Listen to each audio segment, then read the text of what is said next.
Hey guys, welcome back to the Kool-Aid Podcast. Welcome back to Season 2, Episode 131. On today's episode, we're going to be giving you our post-match reaction to the Barcelona versus Real Sociedad game. And guys, we're also going to be celebrating Barcelona lifting the La Liga title in the Camp Nou. It wasn't with a win, it wasn't we didn't get the job done. We did lose to Real Sociedad 2-1, unfortunately, but all that matters is that we got the La Liga trophy. We are champions. But guys, remember, I post a link on Twitter at Kool-Aid Podcast 10. Anytime you guys ever want to join and give your thoughts and discussions to the topics that we're discussing, always feel free and welcome. We encourage you guys to join. That way we can debate and have a variety of opinions. But let me introduce my co-host for today, Alex. Hey guys, what's up? Whoa, are you okay, Mike? Mike, right? You okay? Yeah, you said in the voice. Are you okay? Are you okay? How's it going, guys? Well, good to be back. Like Elias said, it wasn't the best game today. Unfortunately, we didn't win at home, but of course, it was nice seeing us lift the trophy. And it's the end of the season. We already got it in the bag. It doesn't really matter. There's Yeah. but Yeah. yeah, just to get right off the bat, and if you can pull up the starting lineup for today, actually, Yeah. Well. we definitely saw some rotation in the defense. Like we predicted, we saw some players getting rested and some players that haven't played all that much this season playing. One of them mainly being Jordi Alba. I don't think that was surprising. I thought it was the right choice that Xavi made. Giving a senior player some game time, knowing that he will likely leave the club soon. And it was nice seeing Christensen and Conde actually playing the center back role, which is good for him as well. It's good for him to be playing his natural position. Balde on the right side. We saw it against Espanyol. I thought it was fine. And in the midfield, it was nice seeing Kessie getting some playtime as well.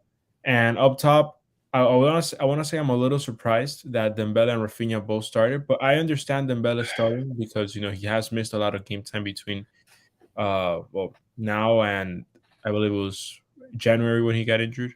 Yeah. I want to say Yeah. so. End of January. It's good for him to get more minutes under his belt and just get more play time, getting back to the way things were. And of course, it was very good to see Pedri and Gabi getting some well-deserved rest time. Exactly, guys. As you guys can see on the screen, this is what Barcelona lined up with. A very good defense, good midfielders, and good attackers. However, I thought the Barcelona performance today was very complacent. I thought overall there were some poor performances in from some certain Barcelona players. I thought Kunde, I think he had a poor game. Gave away the first goal error. I think Frankie De Jong, he had a very good game, had some very good interceptions, but once again, for the second goal that we concede, he loses the ball. Barcelona's goals, I think, were both errors from both Frankie De Jong and Kunde, just individual mistakes. And Barcelona were just complacent. It's Real Sociedad. They are fighting for Champions League spots, so they are coming into this game with some intensity and with some hunger. And Barcelona they simply weren't at it today. But other than that, it was a party at the Camp Nou. Barcelona were able to lift and celebrate the La Liga title. Busquets, he lifted the trophy. As you can see, let me share my screen right here. You can see all the Barcelona players celebrating right here. You see Busquets lifting the La Liga trophy. What a player, man! And it's a good ending to what has been an amazing career so far. And yeah, it's really nice. We can see trophy Xavi. We are going to talk about more on the La Liga season as a whole. Just give a good in-depth analysis. But right now, it's just time to celebrate. And it was really nice to see like throughout the game, there were chants of from the fans singing "Campeones, Campeones," and then also at the 10th minute mark, they were singing Messi chants. It was really nice. It was a good occasion. Unfortunately, we didn't get the win, but that doesn't really matter at the end of the day. Yeah, like you say, we already won the league. It's just a time to relax, enjoy the last few matches, and it's no big deal. It's obviously we understand, like you said, Real Sociedad is a team that's fighting for something right now. What we were fighting for, we already got, so it's okay for us to be a little more relaxed and Mhm. these mistakes are bound to happen. But yeah, man, what a beautiful picture there. Very happy for Busquets to go out with a bang. Unfortunately, we couldn't um, give him a European title to go out with, but nonetheless, winning the league is a good way to end your career. I know great players haven't done it, so it's of course for him it's something that he's used to, right? Um, Having been part of such a dominant Barca side for so many years, but great way to end his career at Barcelona, and it's Hmm. I think it's a very happy ending, Yeah, it is. and it was also great to see Xavi's first major trophy. Well, I know uh the Super Copa will probably be considered a major trophy, but for me, right, like a major Yeah, trophy exactly. A league, major trophy like either the league or the UCL. and it's a good start to his career, right? So in his first full season winning that with the team, I Yeah, think that's exactly, and we are gonna be going into more detail. But for this game, it was actually really nice to see Pablo Torre get some minutes. Pablo Torre came on later in the game. He actually got maybe like 5 to 7 minutes of game time, and I thought Pablo Torre had a very good game. He was very forward thinking. He gave some very good passes. He was very positive in his play, and he added that touch of quality. I think he's the player most similar to Pedri. And I was surprised that Xavi didn't give him more minutes because, like, the La Liga's won, for example, we conceded the goal, so we can't get the Zamora trophy for Ter Stegen in this game. Why not put Pablo Torre and just give him some more run time? I thought he played very well, and hopefully in these next coming games we can see more of him. Because he had a very good, exciting cameo, and it'd be very nice to see him. Oh, what do you make of his performance? I mean, it wasn't a lot for him to do, right? Like, he came into a game that was already very slowed down. The team obviously it doesn't have the hunger to win like that. But I thought it was great that he got game time. He's a player. He's an exciting young player. Someone to for sure consider in the future. It just it sucks that everyone that we produce that's insane quality is always a midfielder, right?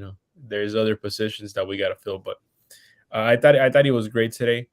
In the few minutes that he got, he did what he needed to do, and more than his performance, I like the fact that he played. And I think that's really something that Xavi has to consider. Maybe giving him more game time, maybe even starting him one of the games. Maybe that's an option he could explore. But it's just good to see the youngsters get game time. That's the main thing. And Mhm, one thing I would like to add, I would also like to see maybe Ansu Fati starting. I know there's been a lot of controversy with him. mhm. Controversy in the sense that, and more than controversy, uncertainty with his future in Barcelona, given how poorly he's been playing and how much he's been injured. But I think a good way for him to end the season, regardless of what he does, would be to get more games in. So, yeah, that would be something for Xavi to consider, maybe starting him next game. Yeah, definitely, definitely. And speaking on Ansu Fati, I thought today both him and Ferran Torres, they didn't have the most brilliant game when they came on. I thought that they were pretty anonymous in the game. They were just passengers. There was a chance where Ansu Fati, if he just hits the ball, it's a goal, and he like shied away. It's sad to see what's happening to Ansu Fati, but I would really like to see him get a run of games. And just as a quick update on Kimmich, just to give you a quick news roundup before we round off the episode, Kimmich has offered himself to Barcelona. According to Gerard Romero, his camp is looking at the Barcelona move in very favorable light, and they're asking, "Hey, is this deal possible? Are you interested in me?" And Barcelona are studying, and the possibility of it becoming a real operation is becoming more and more serious. Now, that's huge because, for example, even if we might not get him this summer, which I think is very unlikely that we get him this summer, most likely we're going to get him into next summer, which he enters into the final year of his contract. If not, maybe like when he goes on a free, which is like maybe 2 years down the road, which I think is more likely. But still, it would be huge for Barcelona getting a player of his caliber, um, and just we are keeping attentive to those news just because, like, if Kimmich comes to Barcelona, that's going to be game changing. Both Frankie and Kimmich in that midfield. Wow, And you got to add to that Pedri and Gavi in there. So, that's insane. yeah, I mean, I'm Then excited just thinking that's about it. actually yeah, that's actually crazy. That's But yeah, actually crazy. we'll definitely go more into detail with that when we maybe dive into the transfer rumors in the Hmm. summer. But yeah, it's something to look out for. That would be a huge signing. I think that would fix some of the creativity problems we've been having. It definitely allows other players to be more creative. And Kimmich himself is can be a good creative midfielder. Although that's not his main objective and his main play style, but we know he can do it as well. And he's a phenomenal player. I admire him a lot. But yeah, just to round off the episode, I will give this game a 6 or 7 out of 10. I'm not gonna Okay. score it too low either because we both know the Yeah, team exactly. here. So I'll Yeah, just give it a 7. My player of the match. Mm, it's very I'll hard to pick one. Yeah, I don't think anyone was good. I'll just say Lewandowski because he got a goal and Yeah. he's most likely going to end up with a golden boot now. So Yeah, I go with the exact same thing. I won't deviate too much from what you said. But guys, that was it for tonight's episode. I hope you enjoyed that quick reaction to that Barcelona defeat, and also as well the celebration party that Barcelona had at the Camp Nou. Guys, remember I post a link on Twitter at Kool-Aid Podcast 10. And